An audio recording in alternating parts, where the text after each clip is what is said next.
नमस्कार दोस्तों, कैसे हैं आप सब। दोस्तों 1 जनवरी 2024 को पुणे के पास भीमा कोरेगांव में दंगे हुए 6 साल पूरे हो चुके हैं। शायद आप लोगों को याद हो कि 1 जनवरी 2018 को वहां ऐसी हिंसा भड़की थी जिसने पूरे देश को स्तब्ध कर दिया था। दरअसल 1 जनवरी 1818 को पेशवा बाजीराव पर ब्रिटिश सैनिकों की जीत हुई थी और इस जीत की 200वीं जयंती का जश्न मनाने के लिए दलित समुदाय के लोग भीमा कोरेगांव में एकजुट हुए थे। आपकी जानकारी के लिए बता दूं कि दलित समुदाय ब्रिटिश फौज की इस जीत का जश्न इसलिए मनाता है क्योंकि ऐसा माना जाता है कि जीतने वाली ईस्ट इंडिया कंपनी से जुड़ी टुकड़ी में ज्यादातर महार समुदाय के लोग थे जिन्हें अछूत माना जाता था। इसी समारोह के दौरान स्थानीय संगठन एल्गार परिषद पर हिंसा करने के आरोप लगे और देशव्यापी जांच का सिलसिला शुरू हुआ। कई विश्लेषक इस 2 शताब्दी पहले लड़ी गई लड़ाई को आत्मसम्मान और आजादी की लड़ाई के तौर पर भी देखते हैं। सबसे पहले ये जान लेते हैं कि भीमा कोरेगांव में आखिर हुआ क्या था। भीमा कोरेगांव पुणे के पास स्थित है, जहां 1 जनवरी 2018 को हिंसा भड़की थी। यहां मराठा और ईस्ट इंडिया कंपनी के बीच हुए युद्ध की 200वीं वर्षगांठ मनाने के लिए एक समारोह का आयोजन किया गया था। भीमा कोरेगांव में युद्ध से जुड़ा एक विजय स्तंभ है जहां हजारों की तादाद में लोग जमा हुए थे और हिंसा में एक शख्स की मौत भी हो गई थी। इस घटना से एक दिन पहले यानी 31 दिसंबर 2017 को एल्गार परिषद ने पुणे के ऐतिहासिक शनिवार वाड़ा में एक कॉन्फ्रेंस आयोजित की थी जिसमें प्रकाश अंबेडकर, जिग्नेश मेवानी, उमर खालिद, सोनी सोरी और बीजी खोसले पाटिल के साथ तमाम दूसरे एक्टिविस्ट शामिल हुए थे। भीमा कोरेगांव में हिंसा के बाद पुणे पुलिस ने 2 अलग अलग मामले दर्ज किए थे। एक एफआईआर में संभाजी भिड़े और मिलिंद एकबोटे जैसे हिंदूवादी नेताओं को नामजद बनाया था। यह मामला 2 जनवरी को पिंपरी पुलिस थाने में दर्ज कराया गया था। इसके बाद 8 जनवरी को पुणे पुलिस ने तुषार दमगुड़े नाम के एक शख्स की शिकायत पर एल्गार परिषद से जुड़े लोगों के खिलाफ मामला दर्ज किया था। इस एफआईआर में यह दावा किया गया है कि भीमा कोरेगांव में हिंसा एल्गार परिषद के लोगों के भड़काऊ भाषण की वजह से भड़की थी और इसी के आधार पर पुलिस ने तमाम कवियों, लेखकों, वकीलों और सामाजिक कार्यकर्ताओं को गिरफ्तार किया था। गिरफ्तारी के बाद पुलिस ने इस मामले में चार्जशीट भी दाखिल की।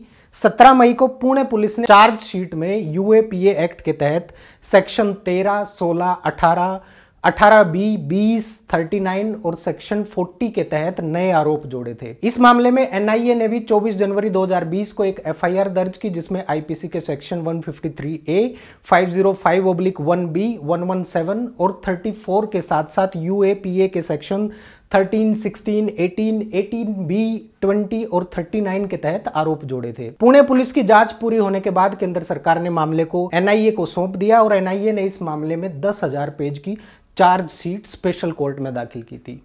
जांच एजेंसी की चार्जशीट के मुताबिक गौतम नवलखा कश्मीरी अलगाववादियों के संपर्क में थे। इस मामले में जेएनयू के प्रोफेसर हनी बाबू को भी गिरफ्तार किया गया था। चार्जशीट में एनआईए ने दावा किया था कि हनी बाबू माओवादी विचारधारा के साथ छात्रों को प्रभावित करने की कोशिश कर रहे थे। चार्जशीट में यह भी लिखा गया है कि गोरखे गेचोर और जगताप सीपीआईएम के प्रशिक्षित कार्यकर्ता थे और कबीर कला मंच के सदस्य भी हैं। इसमें इस बात का भी जिक्र किया गया है कि तेलतुंबड़े भीमा कोरेगांव में शौर्य दिन प्रेरणा अभियान के आयोजकों में से एक थे और 31 दिसंबर को पुणे के शनिवार वाड़ा की कॉन्फ्रेंस में मौजूद थे। एनआईए के मुताबिक गिरफ्तार किए गए सभी लोग उस साजिश का हिस्सा थे जिसकी वजह से भीमा कोरेगांव में हिंसा भड़की। 1 जनवरी 2018 को भड़की इस हिंसा के लिए पुणे पुलिस ने एल्गार परिषद को जिम्मेदार ठहराया है। इसी संगठन ने हिंसा से एक दिन पहले पुणे के शनिवार वाड़ा में एक बैठक बुलाई थी और बैठक के अगले दिन जो हिंसा हुई उसके तार इस बैठक से जुड़े हुए पाए गए हैं।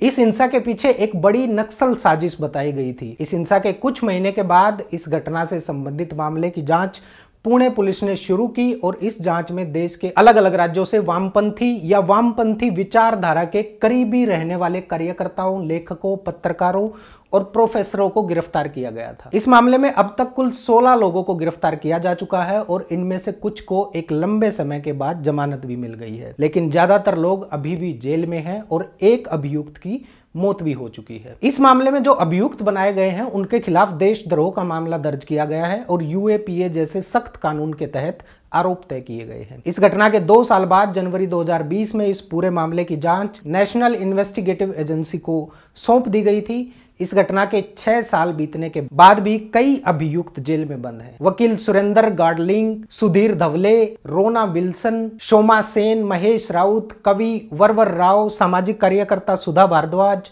अरुण फरेरा, वर्नोन गोरसाल्वेस और पत्रकार गौतम नवलखा, इन सब को जून से लेकर अगस्त 2018 के दौरान गिरफ्तार किया गया था। इसके कुछ दिनों के बाद मामले में प्रोफेसर आनंद तेलतुंबड़े, दिवंगत फादर स्टेन स्वामी, हनी बाबू, सागर गोरखे, रमेश गैचोर और ज्योति जगताप को गिरफ्तार किया गया था। इन गिरफ्तारियों के साथ साथ इन अभियुक्तों की जमानत याचिकाएं और उनके जेल में मिलने वाली सुविधाएं और पाबंदियों को लेकर भी काफी चर्चा होती रही है। इस मामले को लेकर जांच और कोर्ट में सुनवाई आज भी जारी है। हालांकि इस दौरान कुछ अभियुक्तों को जमानत मिल चुकी है और कुछ को अस्थायी राहत मिली, जबकि कुछ लोग अभी भी जेल में हैं। इस मामले में सबसे ताजा अपडेट यह है कि पत्रकार गौतम नवलखा को बीते 19 दिसंबर 2023 को जमानत मिल चुकी है।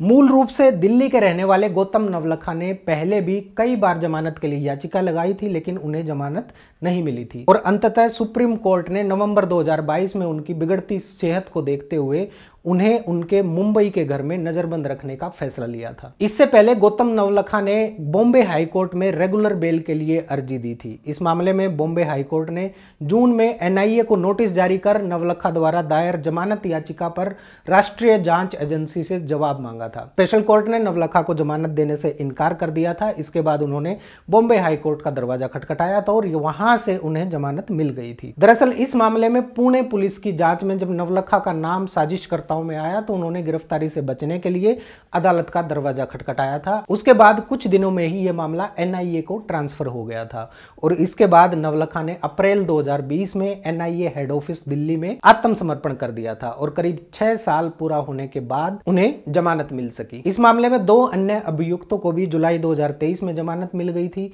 पुणे पुलिस ने मुंबई में अरुण फरेरा और वर्नोन गोसाल्वेस को गिरफ्तार किया था, जिनको करीब 5 साल बाद 28 जुलाई 2023 को जमानत मिली। इसके लिए उन्हें सुप्रीम कोर्ट का दरवाजा खटखटाना पड़ा था, क्योंकि इससे पहले हाई कोर्ट ने उनकी जमानत खारिज कर दी थी। इस मामले में 2 न्यायाधीशों की पीठ ने कहा था कि उनके खिलाफ आरोप गंभीर हैं, इसमें कोई संदेह नहीं है, लेकिन उन्होंने 5 साल जेल में बिताए हैं और केवल आरोपों की प्रकृति देखते हुए उन्हें जमानत देने से इनकार करने के लिए पर्याप्त नहीं है। हालांकि कोर्ट ने जमानत अवधि के दौरान दोनों के महाराष्ट्र से बाहर जाने पर रोक लगा दी है। इस मामले में लेखक प्रोफेसर आनंद तेलतुंबड़े को गिरफ्तारी के 2 साल बाद 18 नवंबर 2022 बॉम्बे हाईकोर्ट ने जमानत दे दी थी। इस फैसले के खिलाफ भी एनआईए सुप्रीम कोर्ट चली गई और मुख्य न्यायाधीश डी.वाई. चंद्रचूड़ की अध्यक्षता वाली बेंच के सामने मामले की सुनवाई हुई और उन्होंने भी दी गई जमानत को बरकरार रखा था। 18 नवंबर को बॉम्बे हाईकोर्ट द्वारा भीमा कोरेगांव मामले में तेलतुंबड़े को जमानत देने के बाद एनआईए के अनुरोध पर हाईकोर्ट ने आदेश पर 1 हफ्ते के लिए रोक लगा दी थी। तेलतुंबड़े को एनआईए ने 14 अप्रैल 2020 को भीमा कोरेगांव एल्गार परिषद मामले में गिरफ्तार किया था और तब से वो तलोजा जेल में बंद थे। प्रोफेसर आनंद दलितों के मुद्दों पर बोलने वाले एक मशहूर शख्सियत हैं। बतौर इंजीनियर कुछ सालों की नौकरी के बाद प्रोफेसर आनंद ने भारतीय प्रबंधन संस्थान अहमदाबाद में पढ़ाया है। वहां उन्होंने कई विषयों पर शोध भी किया है। इसके अलावा वो कॉर्पोरेट सेक्टर में भी कई अहम पदों पर रहे हैं। इतना ही नहीं, उन्होंने आईआईटी खड़गपुर में भी पढ़ाया है और वर्तमान में गोवा इंस्टीट्यूट ऑफ मैनेजमेंट में काम कर रहे हैं, कार्यरत हैं। उन्होंने अब तक 26 किताबें लिखी हैं और कई अखबारों और पत्रिकाओं में कॉलम भी उन्होंने लिखे हैं। इसके बाद 31 अगस्त 2018 को तत्कालीन अतिरिक्त पुलिस महानिदेशक परमवीर सिंह ने पुणे में प्रेस कॉन्फ्रेंस कर इस मामले में आनंद तेलतुंबड़े समेत 5 कार्यकर्ताओं की संलिप्तता के बारे में बताया था। पुलिस ने दावा किया था कि प्रोफेसर आनंद ने अप्रैल 2018 में पेरिस की एक कॉन्फ्रेंस में जो इंटरव्यू दिया था उसकी फंडिंग माओवादी संगठनों ने की थी। हालांकि प्रोफेसर आनंद ने इन आरोपों का खंडन किया था और गिरफ्तारी के बाद ही बॉम्बे हाईकोर्ट में इसके खिलाफ अपील भी की थी। 6 साल की जांच और उसके बाद चली सुनवाई के दौरान झारखंड के फादर स्टेन स्वामी को जमानत मिलने से पहले ही इलाज के दौरान उनकी मृत्यु हो गई। फादर स्टेन स्वामी रांची के एक पादरी थे। एनआईए ने उन्हें भीमा कोरेगांव एल्गार परिषद केस में माओवादी संगठनों से संबंध रखने के आरोप में रासुका यानी राष्ट्रीय सुरक्षा कानून के तहत गिरफ्तार किया था। 83 साल के स्टेन स्वामी को भी स्वास्थ्य से जुड़ी कई समस्याएं थी और जेल में रहते हुए उन्होंने कई बार बुनियादी सुविधाएं मुहैया नहीं कराए जाने को लेकर शिकायत की थी। फादर स्टेन स्वामी की सेहत को देखते हुए कोर्ट ने मई 2021 में मुंबई के होली फैमिली हॉस्पिटल में उन्हें भर्ती कराने का आदेश दिया था, लेकिन यहां उनकी हालत में सुधार नहीं हुआ और 5 जुलाई 2021 को होली फैमिली हॉस्पिटल में ही उनका निधन हो गया था। 1991 से स्टेन स्वामी झारखंड में बस गए थे और तब से उन्होंने उस क्षेत्र के आदिवासियों के बीच काम करना शुरू कर दिया था। उन्होंने आदिवासियों के अधिकारों के लिए आंदोलन भी किया था। 2018 में फादर स्टेन ने सार्वजनिक रूप से आदिवासियों के अधिकारों के लिए उनके विद्रोह के प्रति अपनी सहानुभूति व्यक्त की थी। उन्होंने माओवादी होने के आरोप में 3000 आदिवासी पुरुषों और महिलाओं की रिहाई के लिए उच्च न्यायालय का दरवाजा खटखटाया था। उन्होंने इस बारे में भी लगातार लिखा कि कैसे बड़ी कंपनियां अपनी परियोजनाओं के लिए आदिवासियों की जमीनें हड़प रही हैं। अमेरिका की एक फोरेंसिक फर्म ने दावा किया है कि भीमा कोरेगांव मामले में फादर स्टेन स्वामी को फंसाने के लिए हैकर्स की मदद से सबूत प्लांट किए गए थे। वाशिंगटन पोस्ट की रिपोर्ट के मुताबिक आर्सेनल कंसल्टिंग फर्म ने एक रिपोर्ट जारी की है जिसके मुताबिक हैकर्स की मदद से स्टेन स्वामी के लैपटॉप में दस्तावेज प्लांट किए गए थे जिनका इस्तेमाल उनके खिलाफ किया जा सकता था। कंपनी का दावा है कि उनके लैपटॉप में कथित तौर पर माओवादियों को लिखे गए पत्रों सहित कुल 44 दस्तावेज पाए गए। इस मामले में अब तक जिन अभियुक्तों को जमानत मिल चुकी है उनमें सुधा भारद्वाज भी शामिल है। दिसंबर 2021 में उन्हें बॉम्बे हाईकोर्ट ने जमानत दे दी थी और एनआईए ने जमानत का विरोध करते हुए सुप्रीम कोर्ट का दरवाजा खटखटाया था, लेकिन कोर्ट ने एनआईए की याचिका खारिज कर दी और जमानत बरकरार रखी। हालांकि कोर्ट ने यह जरूर कहा कि जमानत की अवधि के दौरान सुधा भारद्वाज मुंबई से बाहर नहीं जाएंगी। सुधा भारद्वाज एक वकील और ट्रेड यूनियन लीडर हैं और इस रोल में वो बतौर मानवाधिकार कार्यकर्ता पिछले 30 साल से काम कर रही हैं। वो देश के दूर दराज के हिस्सों में आदिवासियों, शोषित जनजातियों और घुमंतू समुदाय के मुद्दों से जुड़ी रही हैं। सुधा भारद्वाज अमेरिका में जन्मी है, लेकिन भारत लौटने के बाद उन्होंने अमेरिकी पासपोर्ट त्याग दिया